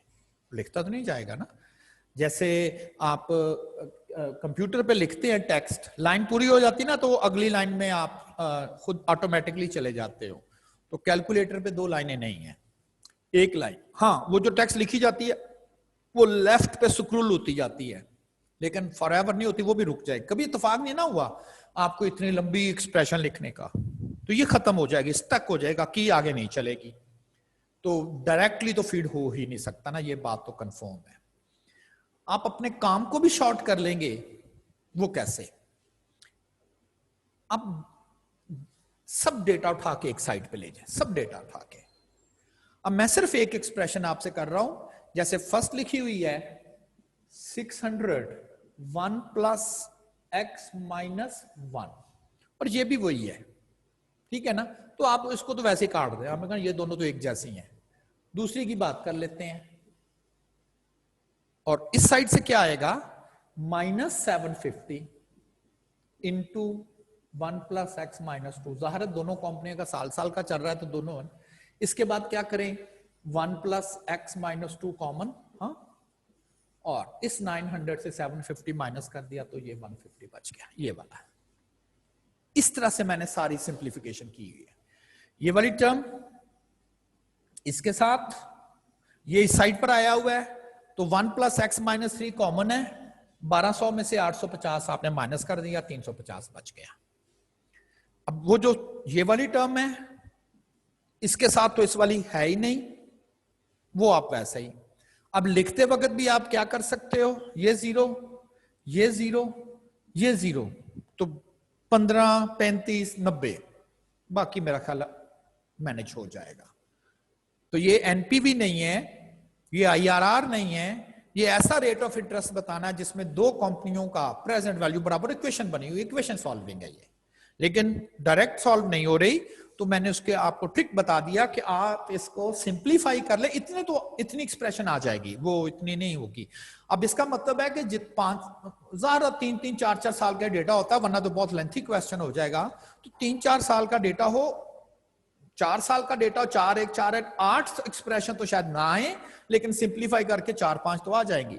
तो बहरहाल ये क्वेश्चन था कि ऐसा रेट जिस दो कंपनियों का प्रॉफिट बराबर कब होगा, अगर 54% उनको इंटरेस्ट रेट मिलता है। अब ये जो क्वेश्चन है 2-3, शायद मुझे अब क्लियर नहीं है कि आपको जो मैंने भेजी है उसमें शायद ना मिले, मैं दोबारा भेज दूंगा आपको इसकी फाइल ना PDF में। Which option is better for investment for 2 year, इस तरह का आगे भी किया हुआ आपने। वो कहता है जी कि ऑप्शन 1 है कि एक बिजनेस आपको 8% प्रॉफिट देता है, वो कंपाउंडेड क्वार्टरली करता है। दूसरा बिजनेस आपको 9% प्रॉफिट देता है, लेकिन वो कंपाउंडिंग सेमी एनुअली करता है। तीसरा बिजनेस आपको 10% प्रॉफिट देता है, लेकिन वो कंपाउंडेड एनुअली करता है। कहता किस बिजनेस में आप लगाएंगे। एक इसका अल्टरनेटिव ये है कि अगर हमारे पास सारे के सारे interest rate compound interest rate हो, कंपाउंड, और उनकी कंपाउंडिंग फ्रीक्वेंसी डिफरेंट हो, जैसे पहले की क्वार्टरली है, दूसरे की सेमी एनुअली है, तीसरे की एनुअली है, ये तो बात क्लियर है कि हम डायरेक्टली कंपेयर कर ही नहीं सकते, इसको कर ही नहीं सकते। लेकिन अगर सारे के सारे कंपाउंडिंग में हो, कंपाउंडिंग फ्रीक्वेंसी डिफरेंट हो, तो एक अप्रोच ये है कि आप सबके इफेक्टिव रेट्स बना दें, बड़े हुए ना इफेक्टिव रेट। तो क्वार्टरली 8% क्वार्टरली का इफेक्टिव में कन्वर्ट करें तो 8.24% एनुअली, है ना, इफेक्टिव रेट। फिर ऑप्शन 2 9.2, ऑप्शन 3। अब ये जो 3 रेट बने हैं, अब ये तीनों रेट एनुअली हैं, इफेक्टिव है, इसमें से ये ऑप्शन सबसे बेहतर है 10%। अच्छा, इससे कोई कंसर्न नहीं है कि ये इन्वेस्टमेंट आपने कितनी देर के लिए करनी है, इससे कोई कंसर्न, चाहे 1 साल के लिए कर दें यही बेहतर है, 2 साल, 10 साल, 50 साल, 100 साल, यही ऑप्शन बेहतर है। रेट आपको ये ज्यादा दे रहा है, इससे क्या फर्क पड़ रहा है कि वो 2 साल पैसे रखेंगे कि 3 साल रखेंगे, तो यही रेट ज्यादा बनता जा रहा है आपको। तो एक ऑप्शन तो ये है, लेकिन ये ऑप्शन उस वक्त यूज होगी जब कंपैरिजन किया जा रहा है कि सारे ही रेट कंपाउंडिंग है, बस उनकी कंपाउंडिंग फ्रीक्वेंसी डिफरेंट है। एक ऐसा करने का एक जनरल मेथड है, वो सब जगह ही एप्लीकेबल है, और वो क्या है, आप अपने तौर पे कोई इन्वेस्टमेंट कंसिडर कर लें। कहते जी 100 रुपया है, फर्ज करें ऐसे ही हाइपोथेटिकली विर्चुअली कि जी मैं तीनों बिजनेस में मैंने 100 लगाया हुआ है, 2 साल के बाद, क्योंकि लिखा ना 2 साल, 2 साल के बाद वो जो 100 रुपया मैंने लगाया हुआ था वो किस बिजनेस से मुझे ज्यादा पैसे मिल रहे हैं। तो जो पहला बिजनेस है उस 100 की फ्यूचर बना ले 2 साल के बाद। पहले बिजनेस में जो 100 रुपया लगाया था 2 साल के बाद उसका फ्यूचर बनता है 117 रुपए। दूसरे बिजनेस में आपने जो 100 रुपया लगाया हुआ है, सेमी एनुअली कंपाउंडिंग है, वो 119 रुपए फायदा है। और जो तीसरे बिजनेस में आपने 100 रुपया लगाया हुआ था वो 10% एनुअली कंपाउंडिंग करता है, 2 साल के बाद 121 रुपए। ये ऑप्शन बेहतर है। हाइपोथेटिकली आपने एक इन्वेस्टमेंट सेम ही करेंगे ना, तीनों जगह नहीं दी हुई तो कोई बात नहीं, आपके तीनों जगह मैंने 100 लगाया था, तीसरी ऑप्शन में ये जनरल है दिस वन, ना कहीं समझ आए डिसीजन करना हो, आप एक हाइपोथेटिकल अमाउंट तीनों जगह इन्वेस्ट कर दें जिसका फ्यूचर ज्यादा। हाँ, अगर वो कहे आपको लोन लेना है, ये भी केयर करनी है, तो फिर आपने पहली ऑप्शन पे जाना है। क्यों? 100 रुपया लेंगे 2 साल के बाद आपको 17 रुपए लोन देना पड़ेगा, इंटरेस्ट देना पड़ेगा, दूसरे में 19 रुपए, तीसरे में 121। तो ये भी केयर करनी है कि आपने इन्वेस्टमेंट के लिए वो आपसे पूछ रहा है, या आपसे वो कई दफा कह देता है कि आप लोन लेने जा रहे हैं, 3 बैंक हैं, किस बैंक से लोन लेंगे, तो फिर इसके रिवर्स। ये भी कुछ उसी किस्म का। Which option is better for investment for 2 year? 8% compounded quarterly, 9% compounded annually, 10% but simple interest. ये आप इक्विवेलेंट रेट नहीं कर सकते, इफेक्टिव रेट नहीं कर सकते, वो तो कंपाउंड में होता है कि उनकी कंपाउंडिंग फ्रीक्वेंसी डिफरेंट हो और आपने उसकी कंपाउंडिंग फ्रीक्वेंसी 1 करनी हो। यहां तो कंपाउंडिंग फ्रीक्वेंसी नहीं है, इंटरेस्ट है। एक बिजनेस कहता है जी मैं देता ही सिंपल इंटरेस्ट हूं, मुझसे आप ले ले, मेरी जगह इन्वेस्ट कर दें। बाकी कहते हैं देखें जी हम देते तो कंपाउंड इंटरेस्ट है ना। अब हमें कंफ्यूजन है, अब दूसरी ऑप्शन ही इसमें यूज कर लें आप। लेट हंड्रेड्स इन्वेस्टर ने 3 ऑप्शन फॉर 2 ईयर, उसी तरह से ही ये फ्यूचर वैल्यू कंपाउंड इंटरेस्ट की, ये फ्यूचर वैल्यू कंपाउंड इंटरेस्ट की, लेकिन बिजनेस 3 की फ्यूचर वैल्यू सिंपल इंटरेस्ट की। क्या था formula? Future value A is equal to P into 1 plus RT। ये 2 साल, अगर 1 साल के लिए कहता तो 1 साल, ये फर्क पड़ना था। तो 120 रुपए स्टिल इसी में फायदा है, स्टिल इसी ऑप्शन में, थर्ड ऑप्शन में ही आपको एडवांटेज है। हाँ, पैसे थोड़े पिछले से कम बन रहे, उधर 121 बन रहे थे ना, उधर 121 रुपए मिल रहे थे आपको 2 सालों में, अगर वो कंपाउंड इंटरेस्ट से जाता। सिंपल इंटरेस्ट से 2 सालों में गया है, भी मिले 120 है, लेकिन बाकियों से फिर भी ज्यादा है, तो this option better for it. हाँ, तो दोनों जगह आप एक ही काम कर सकते थे। Find effective rate. हमने नॉमिनल रेट से तो इफेक्टिव रेट पढ़ा था, अब ये तो हैं ही सारे इफेक्टिव रेट, 12%, 20%, 18%, जो पहले इफेक्टिव है, ये का बताया हुआ ना। एक्चुअली वो आपसे पूछ रहा है कि अगर आप पैसे लगाते हो, 1 साल आपको 12% मिलता है, नेक्स्ट ईयर आपको 20% मिलता है, नेक्स्ट ईयर आपको 18% मिलता है, किस जगह आप इसका एक रेट बताएं, पर ईयर रेट क्या है। वो चूंकि हमें पता है ना कि 3 फिगर्स होती हैं, तो पर ईयर का मतलब वो एक फिगर बता दें, वो इसलिए मैंने वो ब्रैकेट में वो नहीं लिखता, मैंने जरा ऐसे ही एवरेज सा वर्ड लिख दिया है। अब क्या करें, नॉमिनल से तो इफेक्टिव में आए हुए हैं, लेकिन अगर हो ही इफेक्टिव तो फिर एक फार्मूला आपने पढ़ा होगा, ये मैं बाद में डिस्कस करता हूं, पहले मैं ये करूंगा। आप करेंगे, फर्ज करें ये 100 रुपया आपने इन्वेस्ट किया हुआ है फॉर 3 ईयर। अब चूंकि ये रेट तीनों डिफरेंट है, याद है ना formula, future value is equal to present 1 plus I1 over M1 into N1, 1 plus I2 over M2 into N2, और अगर तीसरा भी आ जाए तो I3 ओवर M3 और N3। ये यूज किया हुआ मैंने। 1 प्लस पहला रेट कितना है 12%, 0.12 एनुअली 1, कितने सालों का, ये 1 साल ही है ना, ये 1। फिर अगले साल एक ही है वो, लेकिन अगले साल रेट 20, और इस तरह। तो वो मैंने यूज कर लिया। इससे क्या आ गया, इससे आ गई फ्यूचर वैल्यू। इससे क्या फायदा, इससे फायदा ये है कि इफेक्टिव रेट आपने पढ़ाया था ना, याद करें, future value over the present value into 1 minus N minus 1, ये आ गई फ्यूचर वैल्यू। ये प्रेजेंट वैल्यू कितनी 100, ये कट जाएगा ना, ये कट जाएगा, और ये रह गया सिर्फ 1 ओवर आंसर आ गया 16.62। अच्छा, अब इसका शॉर्टर वर्जन, ज़ाहिर है कि एग्जाम में ये आप थोड़ा सा अपना टाइम भी सेव करना चाहेंगे, इसके लिए क्या है, क्या बचा, क्या है, ये क्या चीज है 1, ये वाले यही रहेगी ना सिर्फ तीनों। ये है 1 प्लस R जो एक रेट ऑफ है, फिर R1 कह दें इसे, 1 प्लस R2 कह दें, और 1 प्लस R3 कह दें।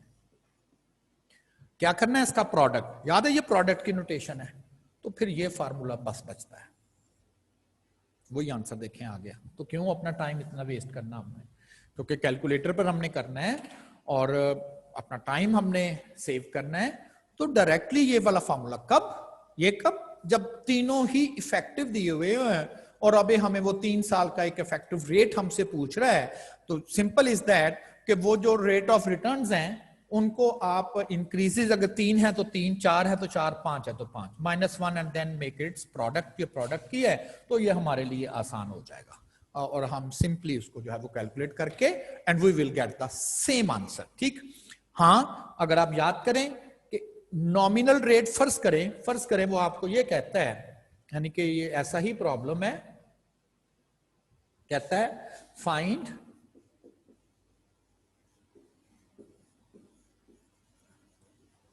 effective rate if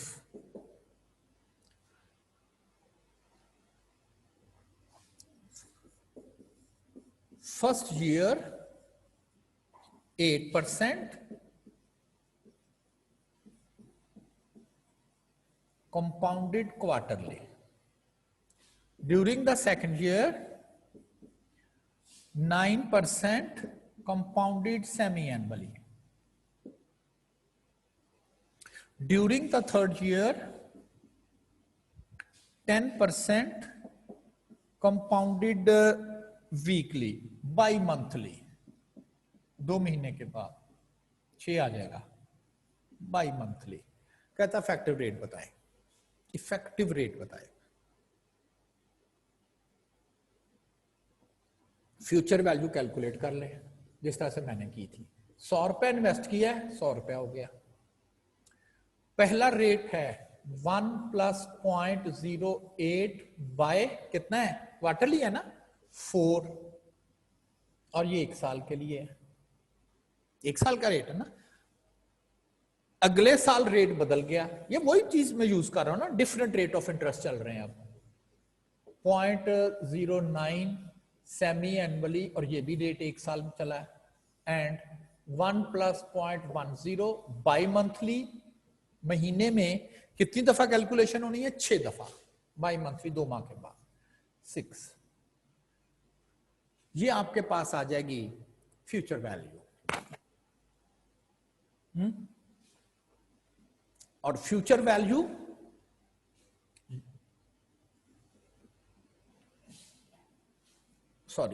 divided by present value और होल पावर 1/3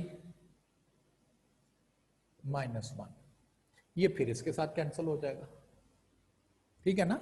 लेकिन इस वक्त जो वो बनेगी एक्सप्रेशन वो सिंपली नहीं है, बल्कि इसके साथ ये भी केयर करनी है हमें, इसलिए ये वाला नहीं आप यूज करेंगे, ये वाला,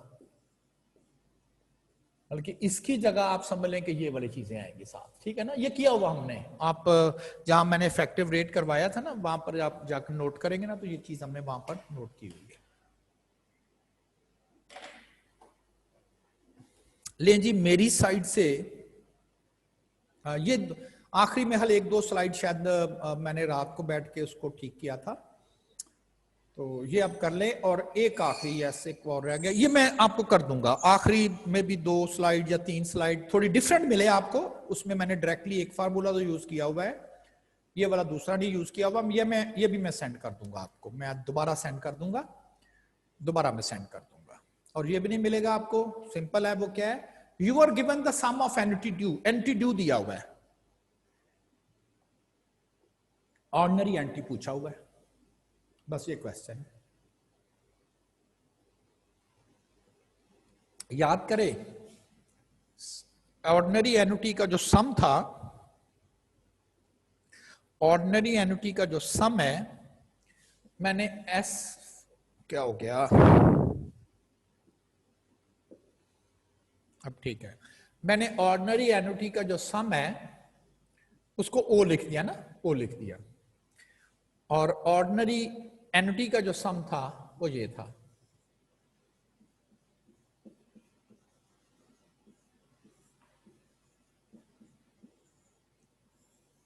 ये ऑर्डिनरी एन्युटी का सम है।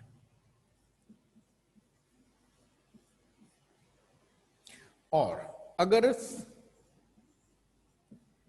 एन्युटी ड्यू का सम लेना हो, ये तो ऐसे लिखते हैं ना साथ, सारा ये सारा वैसे ही आता है, ये साथ वैसे ही आएगा, और एक फैक्टर उसमें जरूर एक्स्ट्रा आएगा, और वो ये वाला होगा, ये हो गया ड्यू का। अच्छा, मैं कह सकता हूं कि अगर ये वाला फैक्टर साथ सारा ही आना है तो ये तो ऑर्डिनरी एन्युटी ही है, यस ये ऑर्डिनरी एन्युटी है। तो ऑर्डिनरी एन्युटी को 1 + i/m से मल्टीप्लाई कर दें तो ड्यू बनती है, ठीक है ना। तो लग रहा है ऐसे था कि इसमें बहुत सारी चीजें मिसिंग है ना, हमें वो कोई टाइम फ्रेम दिया जा रहा है, कुछ इस तरह की बातें, तो इसलिए कि ऑर्डिनरी एन्युटी को इस फैक्टर से मल्टीप्लाई कर देंगे तो ड्यू बनता है। वो बस मैंने मल्टीप्लाई कर दिया, ये ड्यू था, दिया हुआ था ना, ड्यू दिया हुआ था, ऑर्डिनरी उसने पूछा था, और ये फैक्टर साथ मैंने मल्टीप्लाई कर दिया, ये बनता है। हो सकता है वो ऑर्डिनरी भी दे दे और ड्यू पूछे, तो फिर इन दोनों को मल्टीप्लाई करके ड्यू बना दे। तो किस तरह से ये दोनों, यानी कि एक छोटा सा फैक्टर साथ मल्टीप्लाई होता है तो ऑर्डिनरी ड्यू बन जाती, ड्यू ऑर्डिनरी बन जाती, तो वो आपको चलें जी, यहां तक तो आपका कंप्लीट हो गया है। इसकी मैं रिकॉर्डिंग कयूम को अभी कह जाता हूं, वो अपलोड कर देगा, और फिर आप ना अपने क्वेश्चन जरा 2-4 दिन में इकट्ठे कर लें, जो भी आपने करना है, फिर कॉलेज से आप जरूर रब्ता कीजिएगा, उनको आप इन्फॉर्म करेंगे या कयूम साहब से या मैम से कि जी हमें कोई एक आध क्लास चाहिए जिसमें हम अपने क्यूरीज पूछना चाहेंगे, या हमें रेगुलर क्लासेस चाहिए जिसमें हम अपनी रिवीजन करना चाहेंगे। रिवीजन का बच्चों तभी फायदा ना कि आप एक दफा 10 दिन 15 दिन, चूंकि अभी आपके पास में 5 to 6 वीक्स हैं आपके एग्जाम के, इतने तो हैं, आप लाइक गेस कर लें कि हम जी 3 वीक या 4 वीक लगा के या 3 वीक लगा के या जितना भी 2 वीक लगा के जितना पढ़ेंगे उसके मतलब पूछ लेंगे, फिर 1 वीक लगाएंगे जितना पढ़ेंगे उसके मतलब पूछ लेंगे, या 1 वीक में हमें रेगुलरली 2 क्लासेस मिल जाएं। पिछली दफा तो मैंने तकरीबन मुझे 12 या 13 क्लासेस लगी थी, जिसके अंदर मैंने सारा उनका रिवाइज कैसे मैंने आपको बता दिया। एक प्रॉब्लम पे मैं स्ट्रिक्ट हूँगा, क्यों, सब फिर वही करेंगे, सब वही करेंगे, क्यों, इसलिए कि आप अगर कोई क्वेश्चन पूछेगा तो सबको पता होना चाहिए क्वेश्चन 78 पूछा जा रहा है और वो ये वाला है। नोट्स आपने वही यूज करने हैं दाऊद शायद के, जो कि आपको कॉलेज ने किया है, वो इसलिए कि मेरे पास भी वही बुक है, आपके पास भी है। आप कहते हैं जी क्वेश्चन नंबर 7, मेरे पास पुरानी या नई बुक होती है तो दाऊद शायद की 2-3 किताबें हैं ना, इसी तरह उसका 7 और है, आपका 7 और है, तो मुझे ढूंढना ही पड़ता है ये कहां पर है। तो इसलिए जो आपको प्रोवाइड की गई है कॉपी, वो ओल्ड पेपर्स की, दाऊद शाहिद की, सेम कॉपी मेरे पास है। आप पहले जी क्वेश्चन 7, मेरे पास भी वही 7, आपके पास भी, बल्कि सबके पास ही वही 7। तो फौरन ही हम वहां पर पहुंच के देख लेंगे कि ये क्या है। ठीक है जी। अब मुझे एक्चुअली यूनिवर्सिटी आज जाना था, इसलिए आपसे मैंने जल्दी क्लास की। रिकॉर्डिंग में करवा देता हूं अपलोड।